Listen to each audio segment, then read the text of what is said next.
Cape Charles Town Council regular meeting for July 16th will come to order. Let's have a roll call. Natalie here. Madam President. Madam President. Madam President. Linda here. We have a quorum. Let's stand for a moment of silence. Before we have the moment of silence, I note that this is nearly 1 month since the events at the Emmanuel Church in Charleston, that the trial for the shooter of the Colorado movie theater murders has just been completed and a verdict is in, although not yet delivered. And then today, many of you may know that 4 Marines were murdered in Chattanooga at a naval recruiting station. So as we have our moment of silence, let us remember the victims and their families in our thoughts, and for those of us who pray in our prayers, and let us hope that our world becomes a safer and a kinder and a gentler place than it has been for the past few years. Moment of silence, please.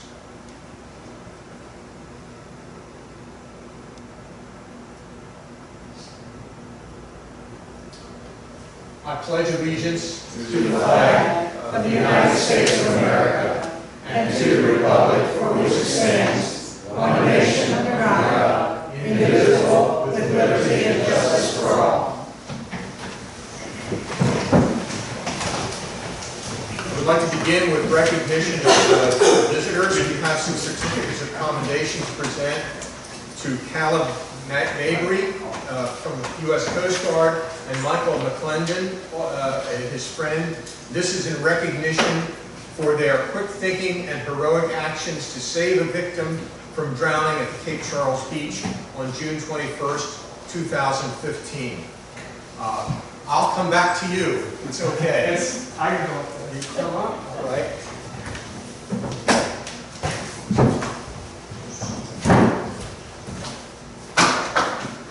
Snowboarding accident.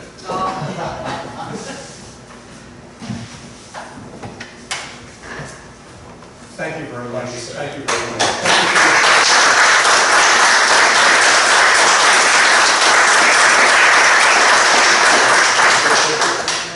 Okay, good.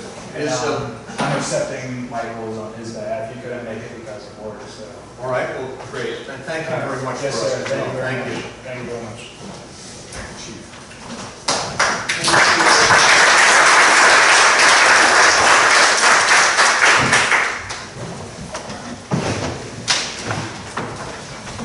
Next order of business are public comments.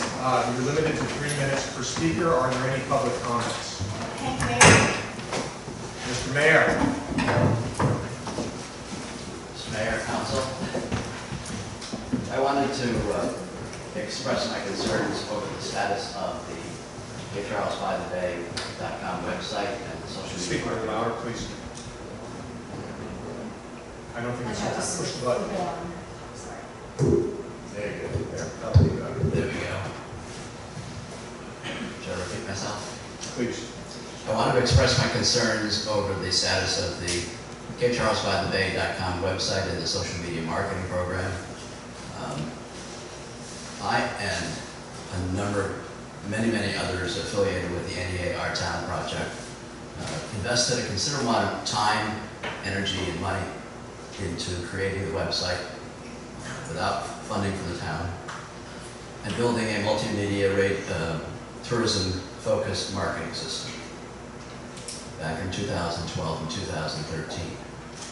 The website and related social media has become a major marketing tool for many of the events like Tall Ships, Climb Slam, the Harbor for the Arts, and others, as well as a great resource for marketing area lodging, restaurants, and entertainment. For MyB&B, it's the #1 resource in terms of referrals coming in competition with BedBeckers.com and a whole variety of other entertainment type websites. The program needs to be managed by professionals who appreciate and love Cape Charles and who are supported by the business community that are both its clients and its beneficiaries. I'd like to see one of the established nonprofits in town take over its management, as was not intended to be a for-profit venture and will always require financial support from the town. I don't believe that any of us are eager to take on this responsibility, which is why I keep suggesting the formation of a tourism commission. But we need to find a way of coming together and growing this valuable asset program. We also need to find a way of maintaining it and protecting it during this period of transition or sort of concern of where it's going. Thank you. Thank you. Are there any other comments? No one else has signed up, but I did receive 3 letters via email. The first one is from Dory Southern, 104 Monroe Avenue. She's Dear Cape Charles Town Council, on June the 10th, a contract between the Town of Cape Charles and Cape Charles Way, LLC, was executed to provide maintenance, support, and social media marketing for the Cape Charles by the Bay website. At the June 18th Town Council meeting, objections to the contract were voiced by 14 members of the local business community. On June 22nd, the town manager issued a stop work order to Cape Charles Wave LLC. A town memo states, the complaints question the firm's ability to effectively market the town as a tourism destination, given the negativity often displayed in their online publication, Cape Charles Wave, and lack of familiarity with happenings around town. Our first reaction to the reason given for the stop work order was disbelief. Lack of familiarity with happenings around town. This is being said of me and my husband, who for 3 years published a newspaper expressly devoted to happenings around town. During those 3 years, the Wave has reported nearly 2,000 local events, far more than any other news media. Negativity often displayed. Yes, news is often negative, but our detractors are cherry-picking the Wave. There was plenty of good news reported. For example, here's the scoop on Brown Dog Ice Cream. Grand opening was a wild success, with lines of customers from the dipping cabinet to the door, reported a staff member. The 5 regular employees weren't nearly enough to serve the crowd, and Elton's friends and family members found themselves pressed into service. The story ended by saying, thanks Foster the Brown Dog. You and your family are going to make a lot of folks happy. Travel writer Becky Crystal stayed at Hotel Cape Charles recently and gave a very favorable review. Unlike some local residents, Crystal didn't seem to mind the modern look of the just rebuilt Hotel Cape Charles, which she termed very zen and eco-beach chic. The Wave even published a page 1 reprint of the glowing Washington Post review. Bay Haven Inn remake reflects town pride. The transformation at 403 Tazewell Avenue is one of the most dramatic examples of what is being played out all over Cape Charles Historic District. Houses are getting coats of paint, new roofs, new plumbing, electrical work, shored up foundations, and years of overgrowth are being trimmed from yards. Houses like Bay Haven Inn are surely promoting confidence in the historic district. Business has been so good at the Shanty restaurant at the Town Harbor that they plan to expand next year. The restaurant, which leases land from the town of Cape Charles, has applied for permission to enclose the front entrance, add a market to the right of the entrance, and enclose the rear deck. We have concluded that the indignation expressed at the town council meeting by those 14 individuals was less about the Wave and more about the fact that the Kohlers did not receive the contract renewal. Cape Charles by the Bay would not exist today were it not for the Kohlers and the Bed and Breakfast Association. Sincerely, Dory Southern. The second letter is from Kern Shem, also from 104 Monroe Avenue. Dear Town Council, I am the Southern's friend and business partner in the operation of Southern Breezes, a vacation rental duplex at 104 Monroe Avenue. We resent seeing tax dollars go to support a website favoring the Bed and Breakfast Association in exclusion of the vacation rental sector, which dwarfs the B&Bs. We started our vacation rental business 5 years ago when only 2 B&Bs operated in the town and there were no hotels, and I reject Mr. Brinkley's claim that my business partner does not have a solid background in tourism. George Southern has designed and maintained tourism websites on vrbo.com, homeaway.com, vacationrentals.com, tripadvisor.com, and the state of Virginia's own tourism webpage. During the 2 years the By the Bay website has existed, we were never approached to advertise. and even had we been asked, we would have declined given the website's idiotic prohibition against linking our rental to our advertising in vrbo.com and homeaway.com, for which we pay about $1,100 annually. More than 100 town vacation rental properties are featured on those 2 websites, and it's no surprise that not a single one is shown on Cape Charles by the Bay. Why spend money on a website that refuses to link basic information at the advertiser's request? As to the allegation that the Wave lacks familiarity with happenings around town, this is laughable. I have been approached by about a dozen people, neighbors, and local business people since the Wave stopped publication, and the common thread of their remarks was, I would know nothing about what is going on in town if it weren't for the Wave. No one in town knows the happenings here better than the Wave. Given their work ethic and experience, a Wave-run Cape Charles by the Bay would improve in quality and better serve our community. The stop work order should be rescinded. Sincerely, Kern Shep. The third letter is from George Southern. Dear Cape Charles Town Council, as my business partner notes, the By the Bay website was designed to promote B&Bs. Our goal is to double the number of ads on the website. That should not be too difficult once vacation rentals are allowed to advertise without the current restrictions. When prospective visitors Google Cape Charles, they are looking primarily for a place to stay. The majority of visitors are families for whom a B&B or a hotel room is not adequate. They want rental houses, and Cape Charles is full of them. But you would never know it from looking at the town's tourism website. As a purported reason for canceling the contract is that disgruntled businesses would not advertise in By the Bay if it were managed by Cape Charles Wave LLC. But most businesses are not advertising it in any way. Following is some information reported by the folders to the town on June 7th and passed on to me upon receiving the contract. Ellen Moore Gallery never responded to a request to advertise. Cape Charles Water Sports, the Haywards, never responded to a request to advertise this year. Seagrass Floral, Cynthia Dempster, never paid for their ad. Eastern Shore Signs, Andy Buckholz, moved to Sheridan and could not therefore be listed. There was no record of any advertising this year by the Baldwins, and there was no record of any advertising by Cape Charles Boat Tour Company, David Lee. That accounts for 7 of the 14 individuals who spoke against the Wave LLC. Another 3 individuals, Tammy Holloway and Bruce and Carol Evans, represent B&Bs and therefore have a strong reason to support the B&B Association. That leaves only 4 other business representatives who spoke and who actually had paid for ads in the website. They are Brown Dog, The Shanty, Hotel Cape Charles, and the Boardwalk. All 4 of those paid ads were removed by the folders before they ceased managing the website on June 30th. The fact is that the town's tourism website lost 4 paying ads, plus 2 B&B ads as a result of awarding the contract to the Wave LLC. If you allow me to manage the website as contracted, I will replace those 4 canceled ads with 40 new ones, and if I cannot, I will not charge for my services. In fact, I already sold 2 ads before getting the stop work order. Please allow me to perform the services you have contracted for. I'll conclude with more positive quotes from past issues of the Wave.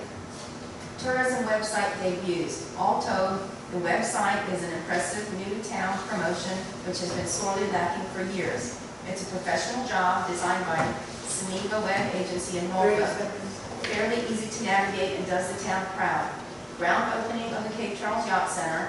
The Yacht Center is seen as a significant development that will change industry on the Eastern Shore.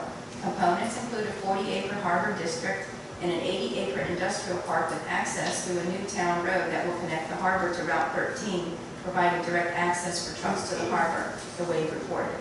3 months later, the Wave featured a large front-page poster for the Baldwin's first Bayamo party at the Yacht Center. Sincerely, George Southern.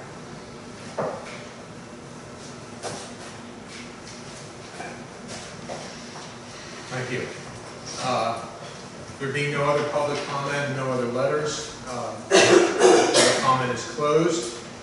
We'll take a motion to approve the agenda format. So moved. Second. All in favor? The agenda format is approved. Take a motion to approve the minutes. I'll make a motion to approve the minutes as presented. Second. All in favor? Aye. Minutes are approved. Treasurer's report.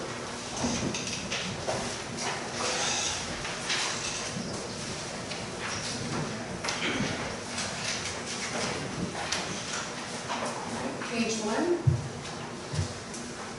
Cash on hand, total available at the end of June was $1,412,580. That's a decrease of 24,000 over May. $400,000 was transferred from the operating account to a new interest-bearing money market account to earn interest until it's needed. That's the difference between the money market and the checking account. The total restricted or reserved cash was $1,464,492. Total cash in all accounts as of the end of June was $2,877,072. Next debt service payment is due July 20th.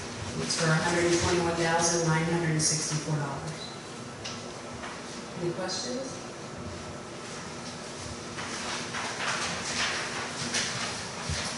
Page 2. We haven't finished, we have 2 or 3 months to finish the accruals, so these aren't the final year-end numbers. This is just as of end of the month. General fund has year-to-date revenue of $2.3 million, year-to-date expenses of $1.95 million, for a net balance of $357,000.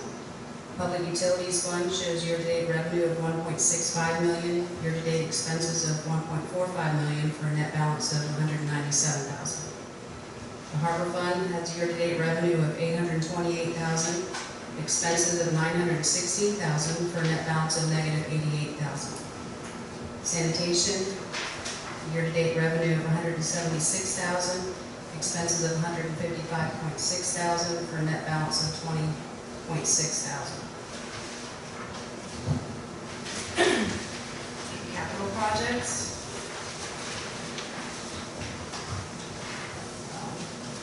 Finance Department dispersed $24,912 for capital expenditures in June. $3,577 was for miscellaneous civic center equipment and the council meeting iPads. $382 for the pump station improvements. $5,408 for the Pine Street waste management area. $9,890 for Mason Street railroad parking. $1,765 for the new wells. $90 for the automatic flush system, $612 for the trail project, and $3,188 for the beaches boat exclusion date. To date, as far as expenditures go, we're at $64,000 of capital budget, excluding the trail project and the chloramine system, which were pushed into the next fiscal year. We did receive utility funds shared truck, but we haven't paid for it yet, so that's not included. And there are other, the beach, the boat exclusion area, that some of those invoices are not in yet, they're probably on credit card, that will come due in July. So that number will increase for the year. Tax collection statistics. Page 4. We collected 99% of budgeted real estate tax revenue for the year. We have 2 months still to collect that, so that may increase. For 2014 personal property, license, machinery, and tools taxes, we've collected 86% of budget. For prior year, all property taxes, interest, and penalty collections were at 106% of budget. I excluded the page that shows the 3-year revenue comparisons just because we don't have June numbers yet. Taxes aren't due until July. But I did note, even excluding July's payments of June's taxes, meals tax is up 114% of budget. Admissions tax was 84% of budget. P-poll was at 110% of budget. Any questions? You'll see the final numbers when we approve your name.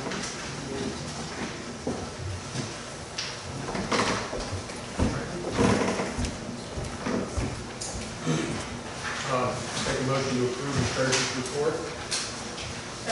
Second. Is there any discussion or question? All in favor of approval of the treasurer's report? The treasurer's report is approved. Thank you. Planning department. Good evening. You have my report. I only have one item to add to it. This is by way of information. The Plan Commission met this past Monday on a work session on the received comments for the comprehensive plan. In the August 6th work session town council packet, I'll have a full report at that time. Also, the next Plan Commission work session on the comprehensive plan is scheduled for Monday, September the 1st at 6 o'clock. It's the only addition I have to the report. Questions? Yeah, I have a couple of questions, I guess, in regard to the talked about parking coming in back in. We had a conversation with official. Yes, yes, what you, So, for Bay Area. okay, so what are we gonna be looking at there? What's the determining factor of whether we do it at all? If we do parallel slant parking, would be heads in reverse. The draft of what the Pullman parking looks like, the reverse angle parking is right over there. That was set up here for the Plan Commission meeting. I'm familiar with what it looks like, and I've seen it in practice for a good while now. I'm just wondering, what can the Yeah. public expect? What VDOT, What's gonna trigger what kind of decision that's gonna, on VDOT, the question, the specific question I asked about VDOT for Bay Avenue is pulling, nose first angle parking strictly prohibited? It is not. Dale asked me a few questions about the character of Bay Avenue. For instance, he asked me, what's the speed limit? It's 25 miles an hour. The road is divided. And I said, yeah, it is divided. He asked me what the crash history or the crash record was of that street. I don't know that. That's something I suppose we'll need to set. Larry, just a little louder, please. Yeah, the Plan Commission or council will need to set sort of a normative period, how far back we want to go back in the history of accidents on Bay Avenue. Once all that data gets put together, I also want to do a traffic count to see how many cars are parked there during various times of the day. Also, I want to get some data on the parking of golf carts to see if there's any need to put a recommend putting a golf cart parking area away from the regular parking. So there's a lot of variables to think about. Ultimately, what's decided is going to be you folks by way of putting in an application for traffic engineering to do that. But pull-in angle parking is Now, not once such a you put good. that application in, did it out of the town's hands? Because we didn't, it was not a vote for reverse angle parking. It was just something that we got. Can I clarify that? The planning commission recommended the implementation of reverse angle parking on the Mason and May council voted to approve that. So you're, about, what, a year ago? Not quite, 6 months ago, I'd say. Not a while. But you're correct with the process. We put an application in, any applicant puts an application in, review that. They accept it with revisions, or they reject it. But we didn't get a chance to, after the recommendation, it went into place. So That's right. That's right. because we don't get the last call on what happens. We put a recommendation in. Well, it was a permit application based on a recommendation from the town council. So does the town council have the ability to put in an application to change the reverse angle parking on Mason Avenue? Yeah, and we put an application for permit for the strike zone. And we go through the same process again. You have to set up a set of drawings, it gets submitted over to traffic engineering at the Suffolk office, and then we wait to hear whether it's approved with modifications or And what you've seen so far this summer, is there a need for that on Bay Avenue? on Bay Avenue, That's the one. without all the data in hand yet. I'm sure there are days when it's necessary. One thing about Bay Avenue, I'll say though right now, is because you don't even have the parallel parking blocks, you've got a lot of inefficiency in parking. So people are leaving, and it's human nature. If I don't want to park up to my neighbor's, trunk, I won't. So where you have the blocks down, at least you got 18 feet to park. Well, human nature also says people are going to park where there's a marked spot. You don't have marked spots, people are going to leave a lot more space. So the idea, you start getting it up 4 or 5 feet between vehicles, you run the whole length of Bay Avenue, after a while you get some more space, curb space, that's just been wasted. It's understandable if people don't have any block to park in, there's no stall there. So right now you're going to get a count. It might not be the same kind of count you would get if we were working like we had on Mason. We already had delineated parallel parking. And if it's an X number of spots are empty, over there we don't have X number of spots. So what you can kind of calculate is, this many people come to the beach. And then at the same time, there could be a lot of variables about why people come to the beach on the days you do the count. So when, I think it was reported parallel, slant parking is coming to Bay Avenue, so when would someone need to look for that? That's up to you folks, about when we put the application, or if you put the application. Excuse me. To be clear, do we need to approve putting the application in for reverse angle parking, or will that go ahead as planned unless we do something? My preference is that there's a discernible action to direct staff to do. No, I'm asking something different, Larry. Okay. We approved reverse angle parking. My belief was we approved reverse angle parking on Mason and Lily Bay in the same meeting, and that once that happens, staff is free to go ahead and do that, because that approval is considered the blessing for writing the application. Is that correct? That is a correct interpretation. So unless we as a group decide we don't want to do reverse angle parking, or we want to do something different, or we want a study made, unless we decide that as a group, this will go ahead. Is that correct? Yes, it is. Okay. It's already been board action on reverse angle parking. So That's a little different than what I was. right, that's why I'm asking the question, Frank. So what I would ask from the rest of council, is this something that we want to revisit? And I'd ask for your comments on this. Well, when we voted to approve reverse angle parking, VDOT did not allow us a choice of pulling in or backing in. That particular street is not a divided street, therefore they would only allow reverse angle parking and not pull-in parking. That's the key issue. All right. And it's a big issue because you passed an ordinance for reverse angle parking, and the cars out there today will park side to, they were even reverse backed up on the opposite side of the street, and you're not enforcing none of them. Right. So we need to fix that. Well, if you're going to have an ordinance, you need to enforce it. Right. I think it needs to be studied, and if a lot of discussion here is about tourism and how to catch all feel, writing a whole lot of tickets for an ambiguous ordinance is going to undermine a lot of people's efforts to promote Cape Charles. So I think we need to have a workshop or something to discuss the merits of reverse angle, nose in, or leaving it as is. You know, for 3 days a year, it's crowded down there. The overflow kind of goes up the first slot in town. So I think it needs to be studied in there. Any other comments on this before I weigh in? I think a work session on this would be a good idea. For the work session. Comments, Chris? Okay. So,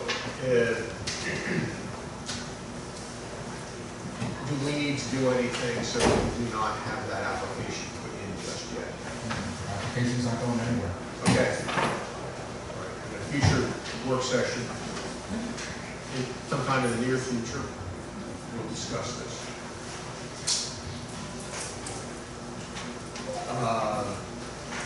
Okay, that's planning department, zoning, nothing to talk about. Not really. There's There's always always questions. questions about this. Yeah. Any other questions? Okay, thank you, Larry.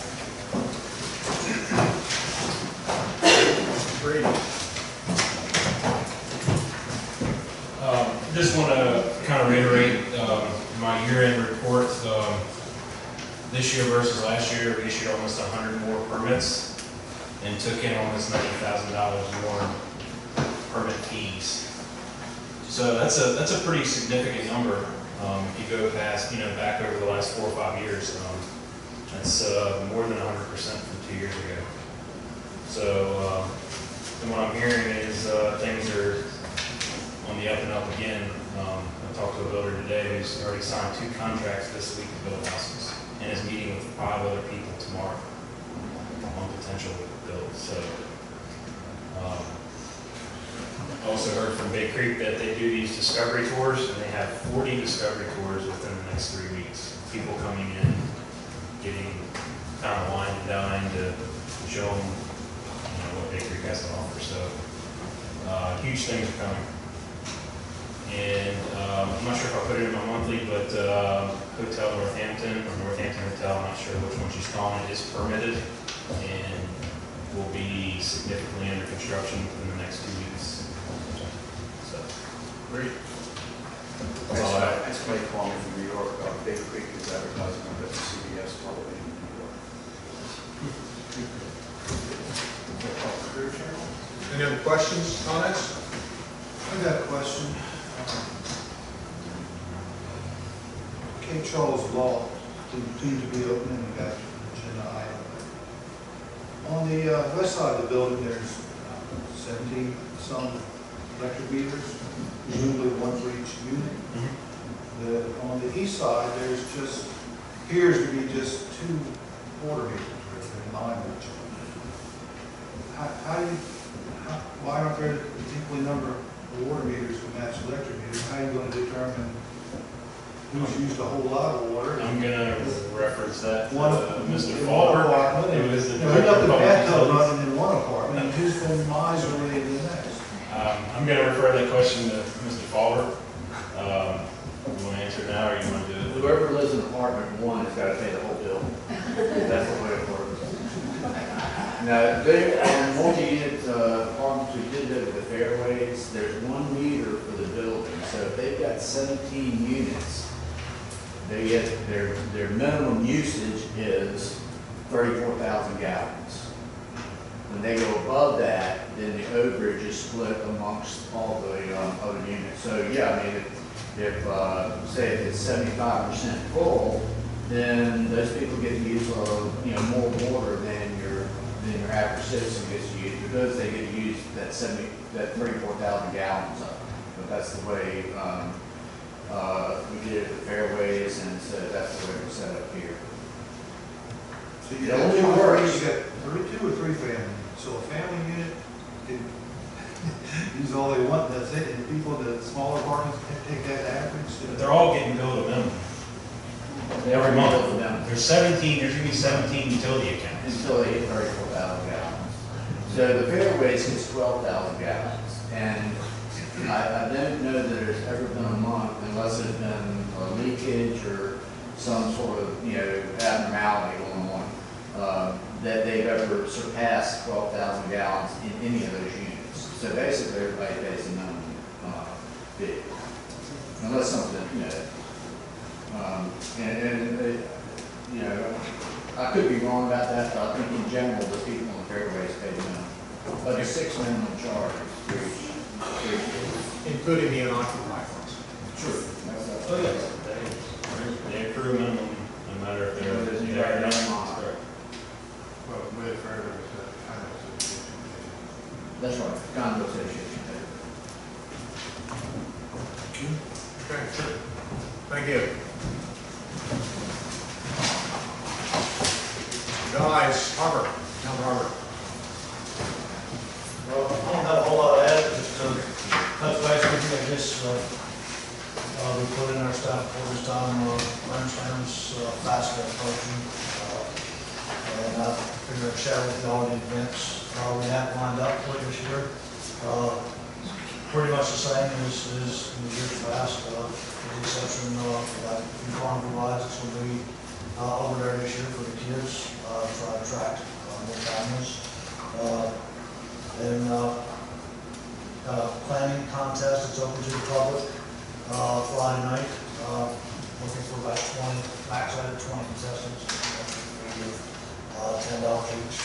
It's not too bad. I'll give you plan for 4 minutes for $10.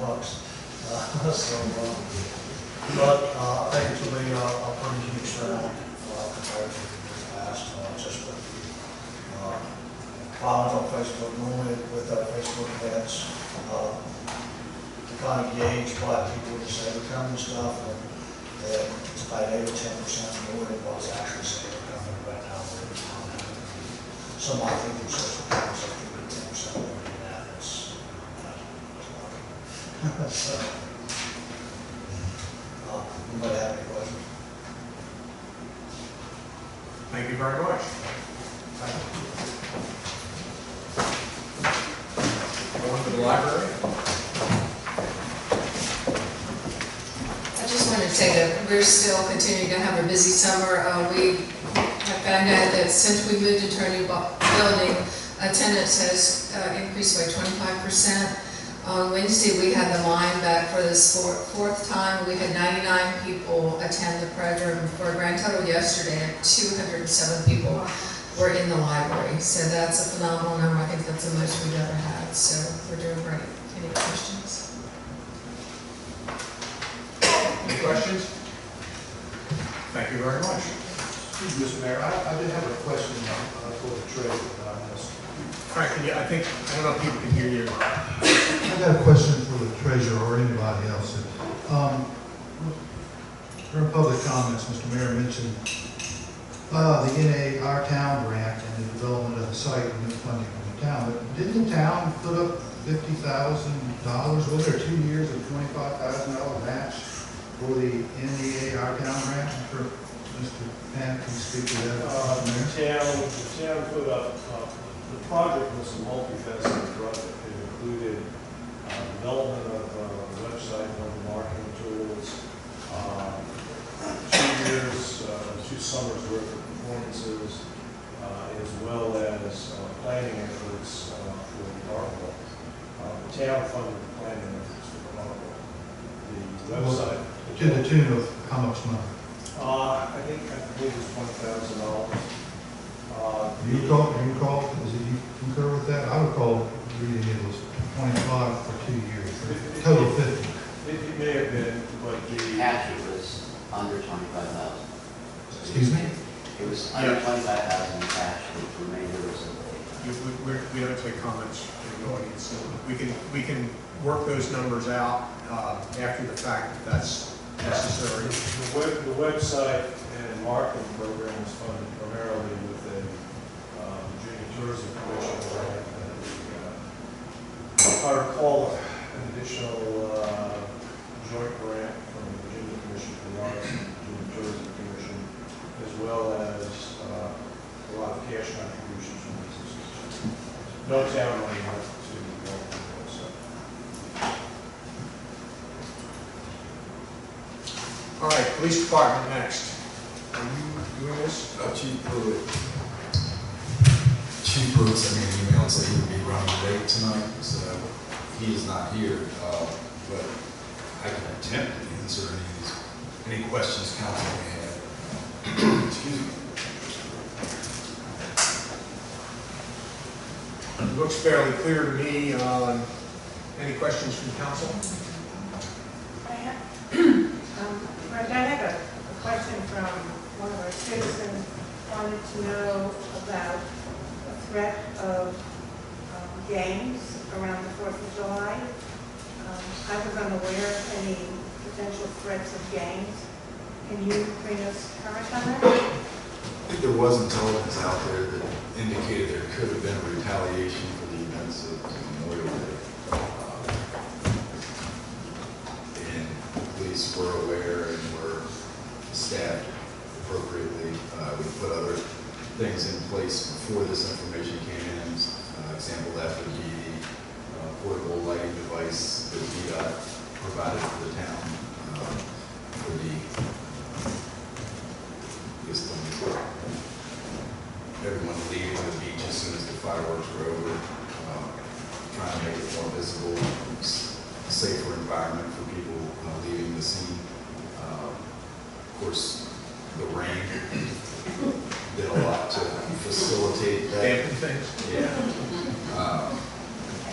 But police continue to monitor throughout the day, and I was never notified that it was anything more than just. So it was really just an alert and being cautious and prepared? Yes. Thank you. Any other questions? Thank you. Public Utilities, Mr. Fallberg. A couple of things that have happened since the report went out. We have pushed up the last outdoor water fountain, the one down at the beach bathrooms. It's installed. Donnie Brady was working on it earlier today. I didn't know if he has finished up on it or not, but it'll be in operation for the weekend anyway. Pete and I went down and measured out, laid out the one for the library, inside the library, and I talked with the fellows at Diamond Equipment, and they're going to be coming in to drill the holes for that installation on either Monday or Tuesday. And once we get the holes drilled, the unit mounted, then the plumbers and electricians can come in and do their work, and we'll have water in the library also. A couple of months ago, we advertised an invitation for bids for a list of painting projects. All to be, there was probably 15 or 20 projects, all to be contracted separately. I'd like to move forward with 3 of those, one of which is sealing the roof at the municipal building, which is required to maintain the guarantee, the warranty on the roofing product. The other would be to paint the fire hydrants in town, and the third would be to paint the Pine Street pump station, including the fence that around the perimeter of the station site. So, do you need council approval for that? It's just a maintenance issue that, I think generally come to council for maintenance projects. But there seemed to be some discussion, Bob brought that up, and I wasn't in attendance that night, and the night that it was on the, I guess the reason I brought it to council was that in total, it's a fair-sized project. And, but that's not, I didn't know that we were going to do all those projects. It was just a list of areas that we want to get prices on to facilitate the process of getting a contractor in. This way we can go ahead and do these projects. We've advertised, we've selected a contractor. Did we award that contract? I'm sorry? Did we award that contract? Well, it wasn't a contract. Well, it was a contract that had no price attached to it. Had price attached to it, but I remember having a lot of discussion about it. I don't really know. The contract, the council chose not to approve the contract. It was a contract. The contract proposal was basically fixed ordering for basic ordering, and projects will be ordered at a price per project. The council, after much discussion, decided that they wanted more information on that. I think David's getting more information. So, at any rate, that's these are 3 projects I think are long or past due.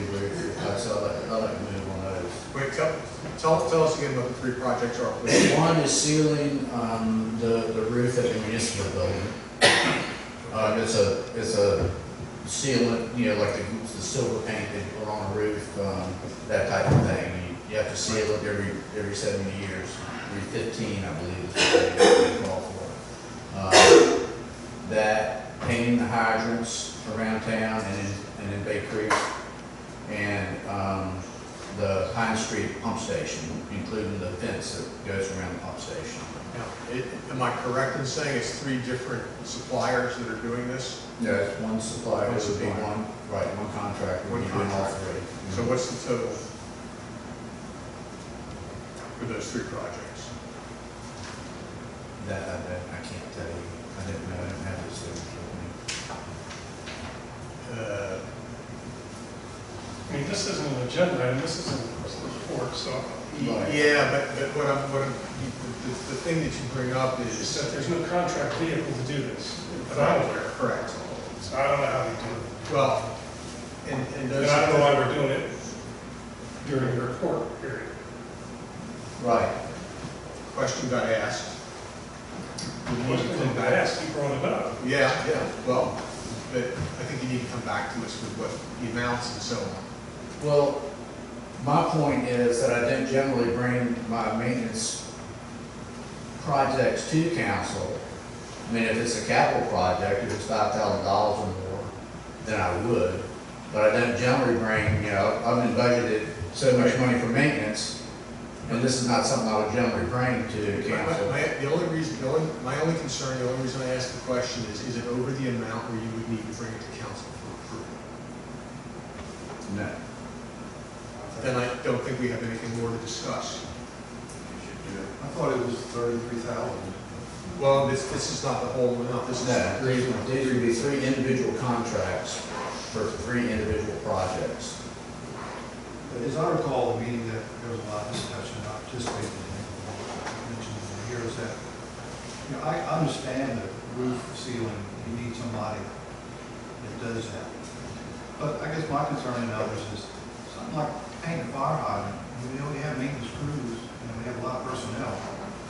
It seems like some of them should be within our crew's ability to do like maybe. Oh, no doubt. I know or that. fire hydrants or a stripe on the curb, but something, something complicated or require more expertise or equipment the town doesn't have, and we understand that. So in my mind, it's kind of like 2 different things. Some of them ought to be done in-house with the people we're already paying, and all you have to do, we're already paying for that labor by having the staff. Right. And then the others are jobs that are outside the scope of Right. their expertise. I think If they're not doing something else. That's correct, and that's the whole issue, really. I mean, as far as painting goes, I didn't doubt that our people can handle the job, but it's just a matter of how much time they have in a day to do these things. There are things that really, there are things that need to get done. And if we're to do them in-house, they may get done, but it may be, they really need to get done now.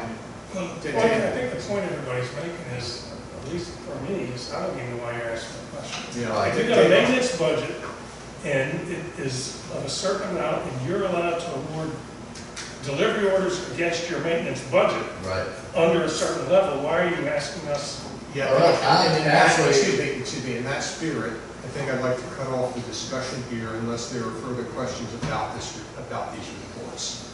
Council's already acted, you don't need to come to us for approval for these things. That's the reason I asked the questions that I did. Well, I'd like to be sure that you actually have a budget for that. I don't know what it is. I'd like to know what it is. And I'd like to know the price of these delivery orders you're getting ready to do. If this is something you've been doing all along, why would you come to it and ask us now? Right, because there seemed to be some discussion when it was brought up. There was a lot of discussion because it was not, you wanted to award a contract that was open-ended.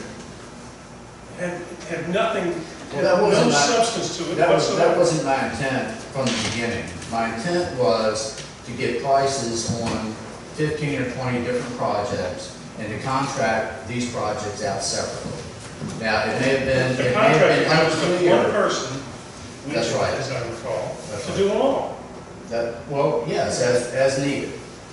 And that was my intent. So if the They're small projects. His contract exceeds your authority, I just think, and that's why we didn't agree to it and I discussed it.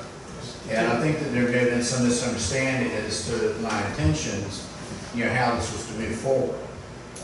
And I just want to clarify that and make sure that there was no issues with moving forward with these projects as we needed. But Dave, look, I really don't want to extend this anymore. The point is, if you have the authority to give those contracts out without approval, we don't need to have any further discussion here. Right. If you do need our approval, then we need a good bit more information. So if you have the authority to do that, then I think we simply stop talking about this, right? Anytime you save the taxpayers money, I think it's worth a little bit of hot air from council. We were talking about a contract with Arco for in totality. Initially, yes. 33,000, Right, initially, I yes. remember. So that's where it came up. I mean, the questions arose and you weren't here to answer them. We're not talking about it now. I don't think it's all town council to do. You know, my opinion, the guys ought to think the stuff on the ground and save taxpayers that labor, because we have a staff that's recently gotten new pickup trucks.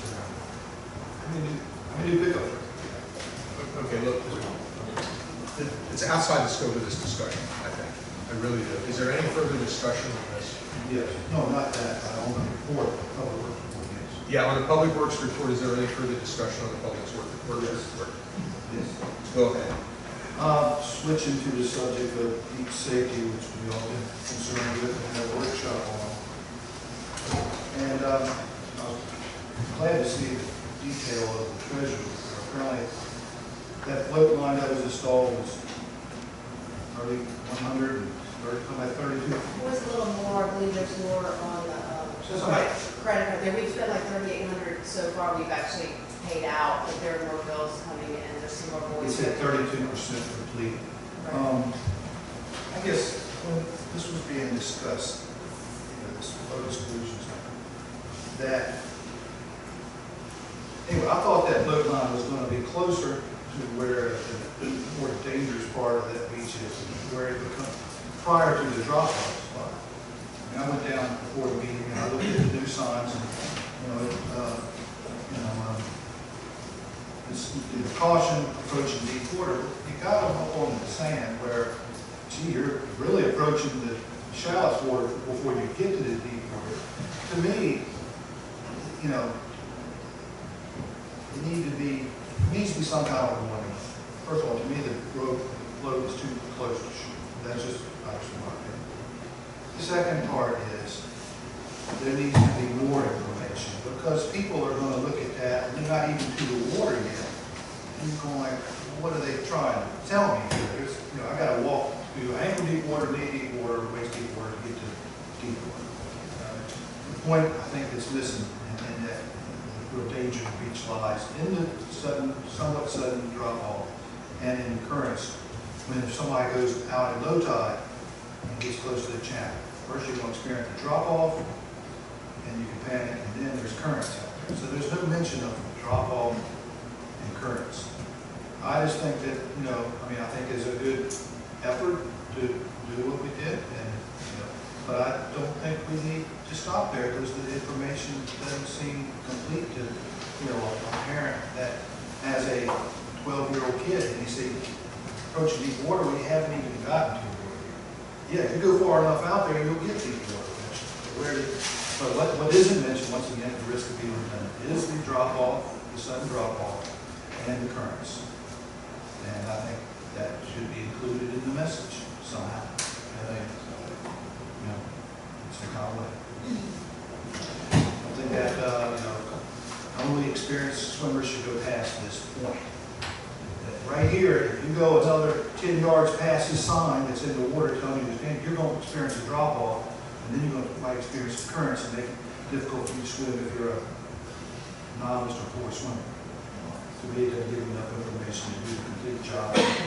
Will hopefully decrease the likelihood that we have another tragic incident. Any other questions, comments? Okay, anything else you want to point out here in the public works or public utilities? We're good. Okay, thank you. Thank you. Recreation, doing some vacation. Anything you want to point out for us? Just some of the numbers. We captured a flag on June 30th was well attended. She did speak to that. Brought that to my attention. Their temporary employee is actually rallying individuals for these events. So he's doing a very good job. Other than that, not much to add, Mr. Mayor. Okay, thank you. Next we have. Oh, sorry. Go ahead. No, I beg your pardon, Frank. Go ahead. I'm not exactly sure this is the right department, but we're running out of departments and I've still got questions. But anyway, at the workshop meeting as well, in regard to, we now have a fellow that's doing exercises, just all kinds of. Have we made any progress on pricing out or any way for, I guess, next summer, whether or not what this town could afford in regard to a beach patrol versus the lifeguard situation? A lot of people have an opinion of the long degree. Price has been mentioned as a key factor. So I think there's some areas, or a beach patrol where somebody's blowing a whistle, telling teenagers and juveniles, whatever, you're going too far out here, you're not accompanied by an adult, you shouldn't be out that car in order to blowing a whistle, pointing back in, versus a trained, qualified, certified, lifeguard. I think we acknowledged that we would endeavor to price that out at some point in time. Yes, sir. I just want to know if that's happening. Yeah, I've had conversations with Thomas Green, who is the chief of lifeguards for the city of Virginia Beach, and he's provided us with a number of spreadsheets that Deb and I just received, so we're going to be going through that information. And he has also indicated that he is willing to come over here and do sort of an assessment for us. He's going to give us an idea of how many lifeguard stands we may need, as well as some operational things, just to, as well as pricing for startup. So we will have that information. He's on vacation this coming week, but once he returns, we hope to get him over here to have further discussions.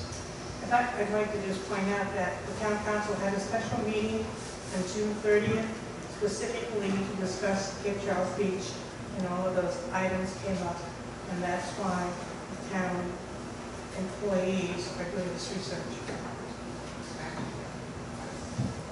Thank you. Any other questions or comments? All right, thank you. Let's go on to old business. We have an update on the PSA wastewater treatment. Good evening. This report is, as the mayor said, an update on the status of the proposed regional wastewater system southern node. You recall you had a work session on June 4th and reached consensus on 3 outstanding issues. One being the surcharge on base price or the base cost for processing sewage. The second, the imposition of the connection charge in the service area. And the third, which was probably most important, because it was, the consensus was a precursor to any agreement with the PSA, was to reach an agreement with the county board of supervisors on an overlay district or some other zoning mechanism in that area. After that meeting on June 22nd, PSA board met with the board of supervisors and provided a status report of the project, including the 3 outstanding issues with Cape Charles. After that joint meeting, the board of supervisors voted to suspend work on the project until the Cape Charles issues were resolved. So that is the report. So was there any discussion as to how those issues might be resolved? Not at all. I wouldn't necessarily call them issues. Well, in fact, we should show a post report of that meeting, and I did attend the meeting. I haven't seen the minutes, so I don't know exactly what was written. But it had some inaccuracies in the article, which I pointed out and asked staff to send a correction to the post, one of them being that there was a $750,000 upfront payment and to pay connection fees, and I don't actually recall us ever saying we wanted a $750,000 upfront payment. But the Board of Supervisors voted to suspend further work on the project until the issues with Cape Charles can be resolved.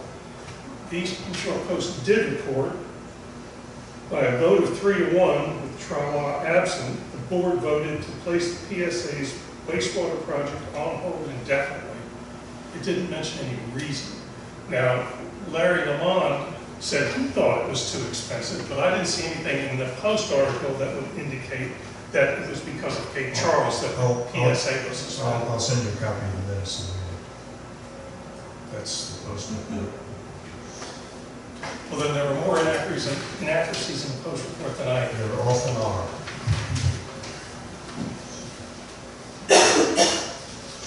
Well, that's all I got for you. Any further questions? Thank you. Thank you. Next is partial tax exemption request.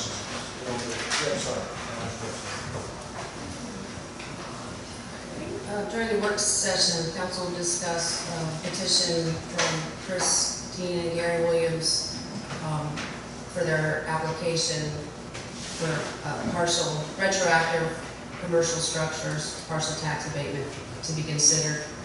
According to town code, you have to apply with Northampton County and then also with the town. However, these taxpayers were not aware of that. They otherwise qualified for the exemption other than the application process. And so staff would like to recommend that the council vote to allow retroactive partial tax abatement for the tax year 2014 and the next 9 program years for Gary and Christine Williams commercial property located on 309 Mason Avenue. The tax abatement at the current tax rate would be just over $200 per year for 10 years. Second. Any discussion? All in favor? Aye. Opposed? Motion is carried. Thank you. The next item also. Beg your pardon? We have the next item also. Payment of insurance proceeds, yes. If you recall, in April, council voted to reappropriate the insurance proceeds on the old school building from the earthquake damage, and it was $41,073.91. However, the completion of the project is still pending, and so staff is requesting that you will again amend the budget for fiscal year 16 and reappropriate that amount so that the required payment can be made. To be clear, this is amending the budget. This is not granting the funds yet. It's not appropriating the funds. We have to reappropriate Yes. from the prior year when the funds were received. Correct. And thereby amending the budget for this current fiscal year. Is there a motion to do that, to amend the budget? I'll make a motion. Second. Any discussion?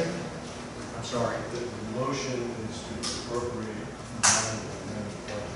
Right. The treasurer cannot cut a check to appropriate. That was my understanding as to what we were voting on.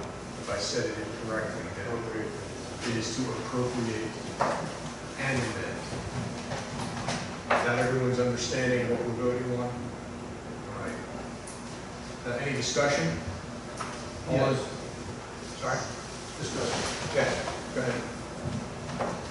My understanding of this deal is that term, which this would be applied against a tap fee, that no real cap would take place. It would be credited to you. Is that still what we're doing? As far as I understand, they're going to write a check for $60,000 plus, and then we will in turn the same day write another check over $41,000. Any further questions? All in favor? Aye. Opposed? Aye. Motion is carried. Next item of business is consideration of application for a harbor development certificate. This is a harbor development certificate for 300 Mason Avenue. The Harbor Area Review Board met on April the 20th, and this is one of their action items. They recommended approval of the application for 300 Mason. It went to town council on the 14th of May, and at that time, the town council decided not to approve certificate of harbor development, pending some questions relative to the development and the site plan. The property owner has submitted new drawings and site plans that address issues. And so the application is before you again for consideration and action if you deem so appropriate. Take a motion to approve the site plan and elevation drawings and photos as submitted. So moved. Is there a second? Second. Is there any discussion? Yeah, have some discussion. There were some additional architectural drawings submitted, and some clarifications given to some of the questions that were asked. It certainly still, in my opinion, does not satisfy the requirements of the Area Review Board documentation.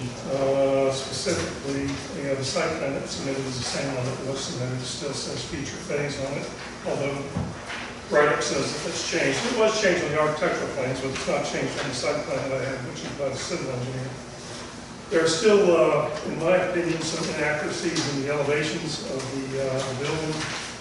The curvilinear, the double curved rooftop element, the response to that was that it exists in town, but it's not necessarily in town. And the photographs that were sent, one of them is the Kellogg building, which has a distinct Flemish look to the top of it. It's which this isn't, and the other one, I don't know where that is, but it's some big warehouse-looking building that has a single curve as opposed to the roller coaster look. Yeah, that's what I did. Yeah, Edgerton's okay. But, you know, if in fact we need to have a curve in that building, because there are no curves on any buildings on Mason Avenue that I'm aware of still, the double curve just doesn't get it for me. So, additionally, I don't know what, if it says anywhere in this application, the location, the amount of open space that's being provided. It's supposed to provide a landscape plan which shows location size and a description of all plant material, which I don't see. And there's also supposed to be renderings of the array rendering of the facility, which again, I don't see. And the elevations still need work. There are things that are shown in one elevation that really are shown, you ought to see in the other elevations. And these balconies, like the lower balconies on the back of the building, which I thought needed to come off in the middle and be closed on the outside ones where they were recessed, still the same to me. So they did show all the air conditioning units in the middle of the roof, so hopefully that won't be seen. And they did have a little view plan that showed that you should miss that. I'm not sure how he's going to get all of that distributed to building, but that's the context as well. As far as I'm concerned, it still doesn't satisfy the intent of the Harbor Area Review guidelines. Comments?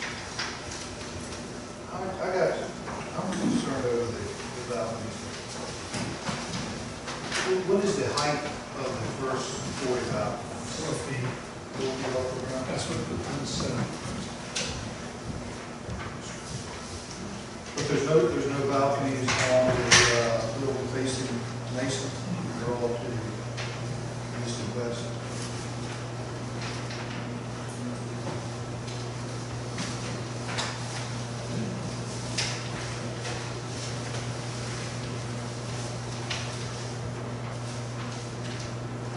Joe, you have any comments?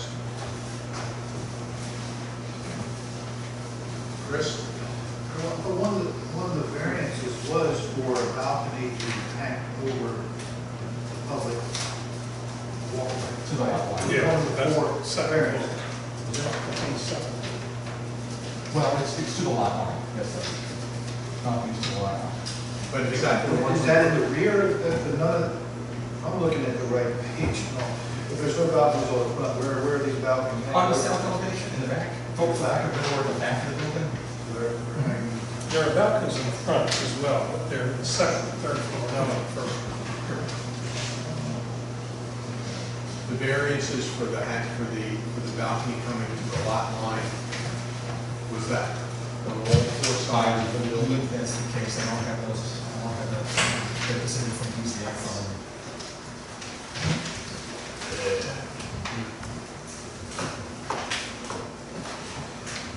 Steve, you raised some good points. You got it here. At this time, Mr. Andrews, speak to council and its concerns. If you don't make it, he wants a decision. No, I think that I don't think we would do that. But but it may be that we're gonna need to delay this. Sambo, what do you think about this? I'm not an engineer. I'll just put that in. So, I don't camera this, I don't want to start with, I can't see enough of it, understand it. I'll go with what Steve's going to do, he's got the engineering background. What's one of the reasons that the Department of Review guidelines ask for a red review, because lots of people don't relate to two-dimensional functionalities, either vertically or horizontally. I look at it as a hand, Steve. So it's a question. Does anyone else have any objections to Mr. Hand speaking?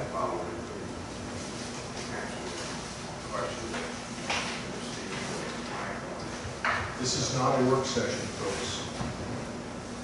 I actually don't think he can answer the questions, and that's not because you're unable to, but because it would require me to show you exactly what I was talking about when I was speaking in generalities from here. Look, let me suggest this. I don't want to hold this up any more than necessary, but given that there are still some questions here, maybe we should table this and we will have to take it up at a separate time. I'd like to find a way to do this expeditiously if those questions can be answered sometime in the next few days to a week. Do you think that that can be done? How long does it take to call a meeting? How much advance notice do you need? A week. I need 3 working days. 3 working days? Yeah, I mean, it's fine if you want to do it. Call a special meeting. No, what I'm talking about is how long it would take to get these questions resolved. Because 3 days, a week, we can get a meeting together pretty quickly. It would be a very brief meeting if all the questions are resolved. But how long is it going to take to get the things that we need done? Got any thoughts on that, Larry? If the questions, remember, if the questions are about the roof line, the questions are about the first floor rear balconies, and the questions are about some additions to the site plan, such as the open space percentage count and the vegetation plan. Yep. Landscaping, and the landscaping plan. Landscaping plans. And the render review. You put these in writing already, I don't have Yeah, it. they're on the right here. Yeah, I thought they were. Yeah, they're in there. They're in there. But the drawings don't represent all of the answers to the questions. One of the questions wasn't answered. Yeah, and I know there is a new site plan that speaks to some of the DNAT issues. Look, let's do this. There's a motion on the table. Libby, how do I table this motion? Instead of passing it, do I simply get a vote? Everybody votes no? Yeah, call for a vote. All right, I'll take a vote. Everyone ready to vote? All right.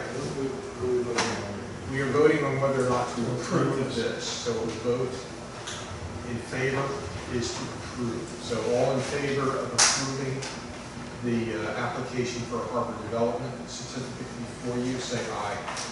Aye. Opposed? No. The motion is not carried. So we will work to get this done as quickly as possible. I hate to do this, but I think this is the right thing to do. This is going to be sitting in Mason Avenue for a long time. Thank you.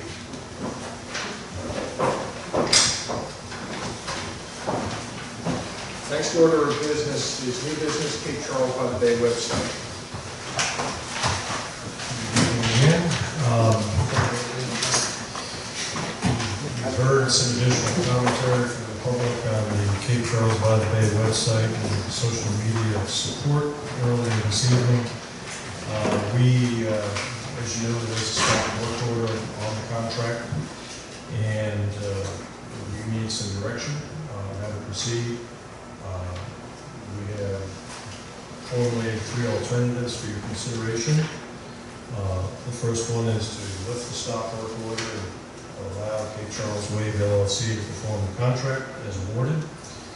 The second option is not contract for services and try to work with a nonprofit to take over the program, and the town will award them a grant to do that work. We have had some discussions with one of the original partners, which was Arts Enter, but my understanding is that the board at this point is not in favor of taking over the project. I don't know if there's another nonprofit out there that would be willing to do it. Of course, the council is aware that we have had discussions in the past 2 years, I think, with the Business Association. They have some structural issues in that regard. The third option, Second option. Oh, yeah, never mind. is the General Assembly. This gets a little technical. I apologize in advance for that. The General Assembly just passed in this session some additional procurement authority that's effective July 1st to essentially apply the procurement method that was used in the past for only professional services to buy non-professional services. And that is a formal request for proposals where you evaluate the qualifications of contractors and then negotiate a price with whomever you think is the best, has the best qualifications. It's called competitive negotiation. That was not available to us prior to July 1st for non-professional services, which these are.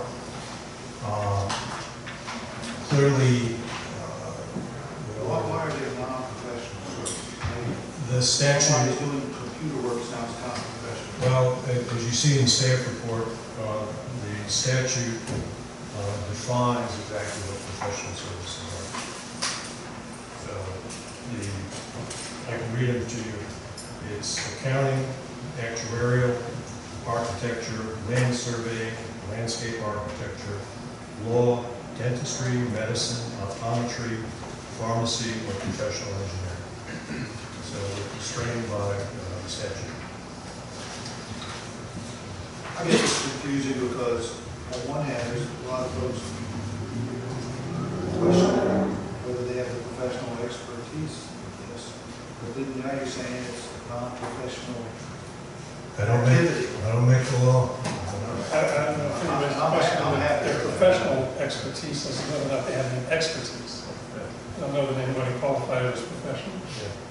Yeah. Well, and in any case, the original law defines what professional services mean. We can't do anything about it. Can't do anything about it. I mean, that's I understand where you're coming from, but that's the way it is. The law has not changed. But the law has now changed, and you can now use the competitive negotiation technique for both professional services and non-professional services.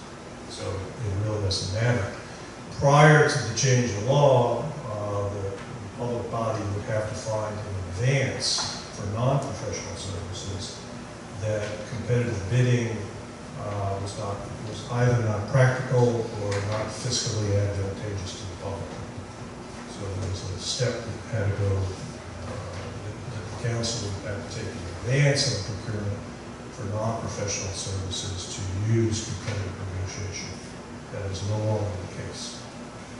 So this is essentially a political decision. Do you think that you heard enough from the public that questions the ability of the selected vendor to do the job? And if that is the case, you have the option to direct staff to go out and use the new procurement authority for competitive negotiation. And we would then structure a request for proposals, which is something that we normally do when we buy big engineering projects. And there'd be evaluation factors for their previous projects, their staff qualifications, familiarity with this type of work, etc. And a scoring system would be set up, and a evaluation panel would be formed to essentially rate the qualifications of the contractors. And then I believe in this case you you pick the top two and then negotiate a price. So we could move forward with that approach if the council so chooses. I'd like to see it suspended, to see if we get a nonprofit to take it over. From the objections that I heard here, objections that I heard talking to people downtown, the merchants are not happy at all. We hope that they would take it over.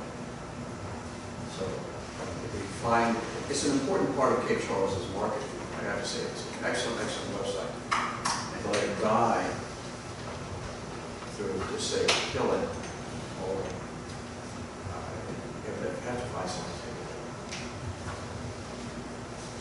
Yeah, ordinarily, we take a motion, a second, and then we discuss, but I think in this case, we know exactly, well, excuse me, I don't think we know exactly what we want to do here. I'd like to have a discussion first, and then so we can narrow this down to some extent. Steve? Yeah, I'm not sure that I'm going to do any of the three, maybe I'll have to do one of them, but I attended a meeting of the Business Association. It was an impromptu or ad hoc meeting. It was well attended, however, and there was quite a bit of discussion among the business owners as to whether or not they wanted to take over the website. They're not exactly moving rapidly, and I guess they have to convert from a 501c3 to a C6 in order to do that, and I don't see anybody else in town raising their hand saying, I'm going to be a 501c6 so I can take over this website. You know, the town is funding the majority of it, so there, maybe we, and a lot of the business owners said they thought the town should have the website and should fund the website because they pay their transfer tax and their meals tax and this tax and that tax, and therefore they've already paid for it. You know, there may be some merit to that, and I think we ought to look at that. You know, if we're paying $10,000 a year to maintain this website, maybe we can maintain some part of it or all of it, I don't know. The social media piece of it, I think, is certainly important.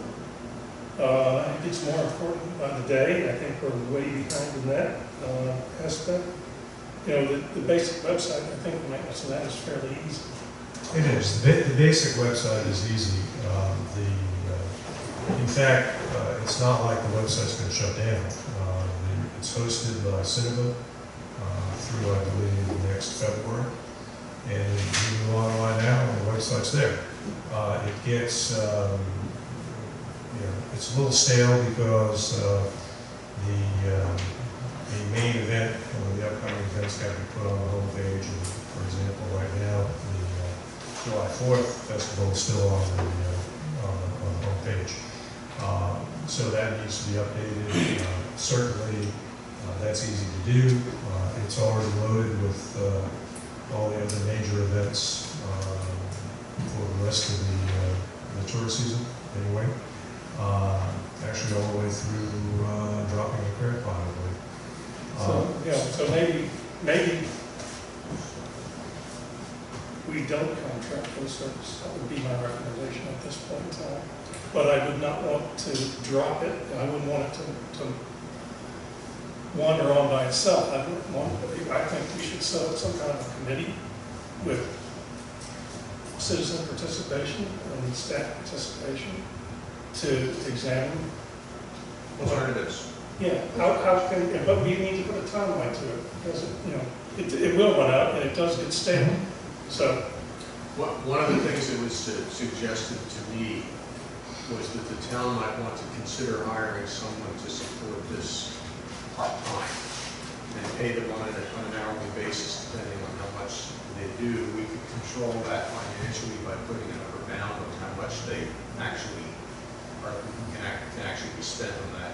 I'm not saying that's necessarily the best idea. But yeah, I'm not ready to come up with solutions. No, but to your point, there might be some other solutions out there. Absolutely. And that's why I think we need a committee to get together and with staff to discuss it and come up with alternatives. I'd like to hear from the rest of the council, but I would entertain a motion to table this, pending. Well, do we want to table it? I don't want to table it. Well, if we can table this and simply let it die, and then we can have a second motion set up since it's committee. don't think we can let it die. I think we have to take No, some not- affirmative action on the contract. No, not let the contract die, let this particular piece of, this particular proposal die. Or we can have a motion to simply do none of these things, or to set up a committee to come back with recommendations. We haven't had a motion. There's no motion on the table yet here. And you haven't finished going around. No, I haven't. I'm done. And I will, Frank, I always give you your turn. No, I? Yes, sir. Okay. Sambo?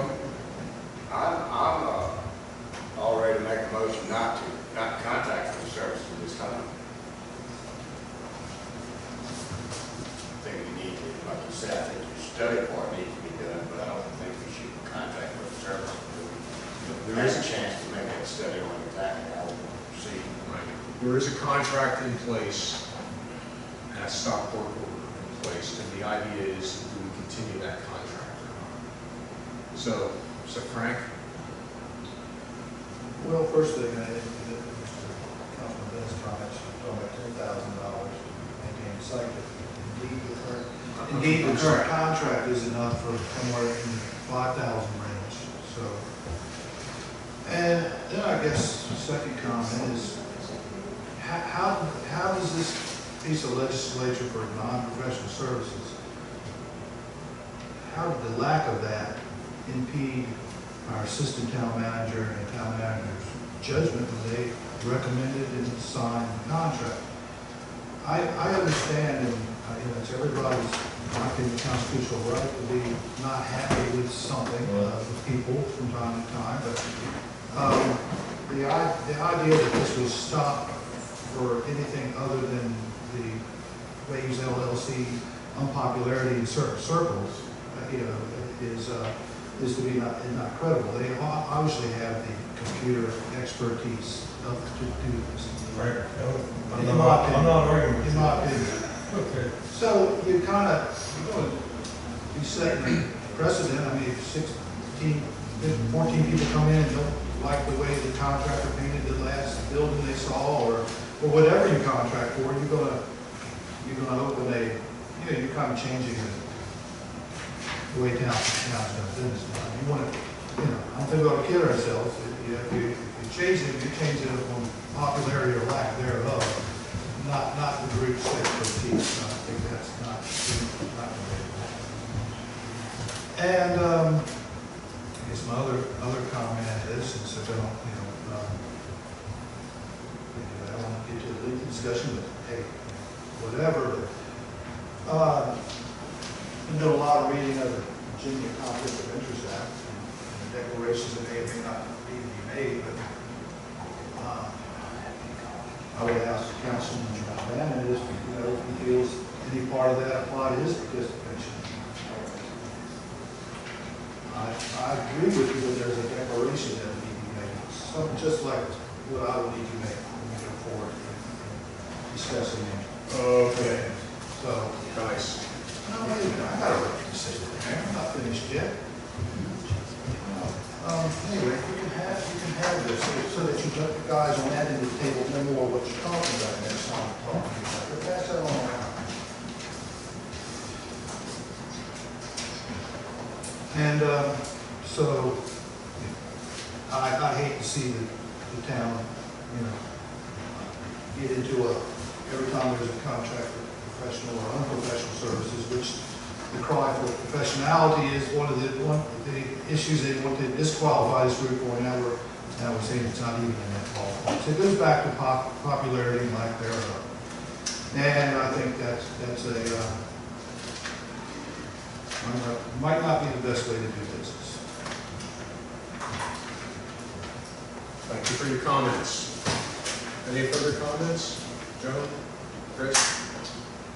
I would like to see us discuss this in a work session and look at all the options in more detail. And that would lead us to,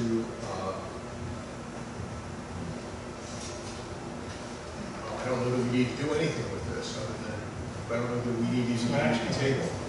Do we need to do anything with this? You can table it to a work session. Very good, to a work Move it session. to a work session. we can move this to a work session. So there, excuse me? Does that require a vote?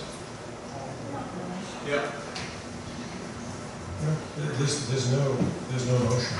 yep, right, that's part of the reason I didn't want to make a motion. I didn't want to get tied up in that. So we'll have a work session on this, and we have a few things on the table here, including a citizens committee to go off and make some recommendations. And is there any further discussion? Because I'd like to move on and walk One thing, Mr. Mayor, I did mention that the site is starting to get a little out of date event-wise because of the need to manually update the homepage. I think it would be wise for us, pending the work session, to go ahead and have the town staff make that update to the homepage. I agree with that. Can town staff do that? Sure. We have the skills to do that. Well, I don't personally, but I'm sure it does. Libby, are you the one that takes care of the town website? It's okay. So, yeah, because we need to get really clean slam on there as the premier that's coming up. Right. That's fine. Thank you very much.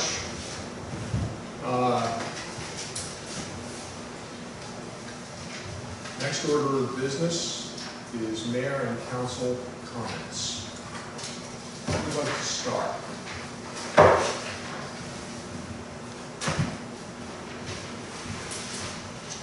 Ms. Vitale, do you have any comments? I do, but I would appreciate it if you would start in the middle once in a while and I will say two ways. I will happily do that. Let's start with Steve. I don't really, one more thing though, Frank. I don't think the issue with the website is a professional versus non-professional issue. I think the issue, two issues. One is people don't like what happened, but it's more a technically competent versus not competent to run a site. And that doesn't have anything to do with professional. Just as a clarification. I would agree with that. Well, that's fine. No. What did you expect? No, I just wanted to say, it isn't a professional thing. It's are they capable of doing it? Isn't that sort of the same thing as technically? No, it's technically competent. That has nothing to do with being professional. Thank you. Sambo? I want to go into the issue of this reverse angle parking. We have an ordinance on the books that allows for reverse angle parking. When you're in violation of that reverse angle parking, some type of violations should be issued by the police department. When you, the mayor, directed the stuff to be thrown out or wherever the tickets were written, I don't think that's the right thing to do. Just on complaints. We've got an ordinance on the books. Reverse angle parking has been in place for what, 2.5 months, almost 3 months now. You got 300 cars down there, or not 300, maybe 50 cars, and you got all of them backed in, and you got 5 cars in the full. You don't take a rocket science to figure out, well, maybe I'm not parked the right way here. Then you got people that are parking reverse angle on the opposite side of the street. They're parked across the right angle parking. There's nothing being done to correct that. If you limit your police department on enforcing what our ordinances are, I think you're making a mistake. Citizen complaints are one thing, but change, every time you make a change in parking ordinances, you're going to have complaints. We did the same thing several years ago when we had the state place no parking signs on Fifth Street. Couldn't park on the side of the street in front of the thing. They had 3 complaints from 3 residences. So what did we do? We took the sign down. And all of a sudden we got still on the books. You can't park on Fifth Street, but we don't enforce it. just for citizen complaints, and it don't work. We need to think about our ordinance, and we're not